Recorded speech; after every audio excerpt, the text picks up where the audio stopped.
Good evening. My name is Dr. Larry Cabral. I'm the CEO of Lyceum Pharmaceuticals, a drug discovery startup. All right, let's get started here.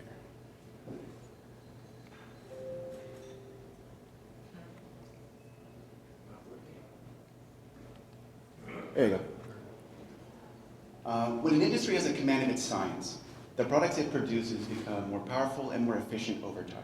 There's progress. This makes sense. In drug discovery, that's not the case. Over the last 70 years, the number of new drugs produced per $1 billion spent in R&D has declined. This decline suggests something is fundamentally wrong with R&D, and has been for quite some time. What is wrong is the continued use of inbred animals as test subjects. Inbred animals are used because they are genetically simple. However, most diseases are genetically complex. Ultimately, inbreeding destroys biological information. Thus, results obtained using inbred animals is unreliable. The bottom line is human beings are outbred. What we need is an outbred drug discovery pipeline that only uses outbred animals. In such a system, in order to screen thousands of drug candidates, we must first use a quick screen in order to determine a drug candidate's usefulness before testing in outbred mice. And a quick screen is a collection of outbred populations that can quickly assess a drug candidate's toxicity, its effectiveness, and allows us to collect omic data. Omic data is essential to understanding how exactly these drugs work, not only within species, but between species, including human beings. Now, to create a quick screen from scratch, we require a large breeding program several decades to complete.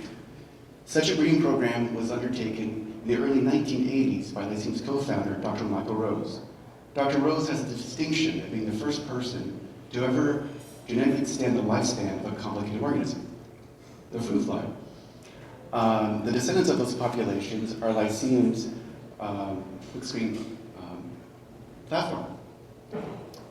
In addition to having extreme differences in lifespan, our fruit flies also have extreme differences in heart function.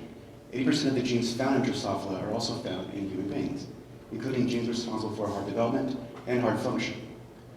Now, why test heart drugs in flies? Well, fruit flies have actually been a model system for cardiac research for about 20 years. But the idea is very straightforward. If a drug candidate if a drug candidate fails to restore function in a simple heart after a heart attack, that drug has even less chances of working in a more complex heart that has suffered cardiac failure. So in other words, if it can't make a simple heart work, it won't make a complex heart work after a heart attack. It's a quick falsification test. That's a simple point of view. A more advanced idea actually started with human data. Lyceum's drug screening platform actually begins by testing human heart drugs that are currently on the market in our flies. With that data set, we can create a benchmark, a standard, if you will, for our AI to better assess the potential of new heart drugs when they're also tested in our fruit flies. Now, where do we get these drugs? Drug candidates would come from commercially available drug repositioning libraries or nutraceuticals. To be perfectly frank, it doesn't matter where they come from, as long as the compound has a high chemical grade. There are no restrictions and there are no regulations when it comes to testing fruit flies. You can do whatever you like. The goal is, do these compounds or collection of compounds, do they do better or as well or better than the current drugs that are on the market when tested in flies? Those drugs that pass that test would then be tested in outbred mice, and those that pass the mouse test would hopefully eventually be assessed in human beings during clinical trials. Overall, Lyceum's vision for drug screening begins and ends with human beings. The use of outbred flies in mice increase the odds of finding a useful heart drug. This is only possible if every animal in that pipeline, like human beings, are outbred, as nature intended.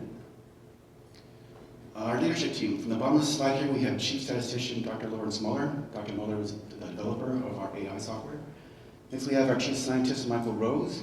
Dr. Rose has focused on aging and chronic disease for the last 40 years.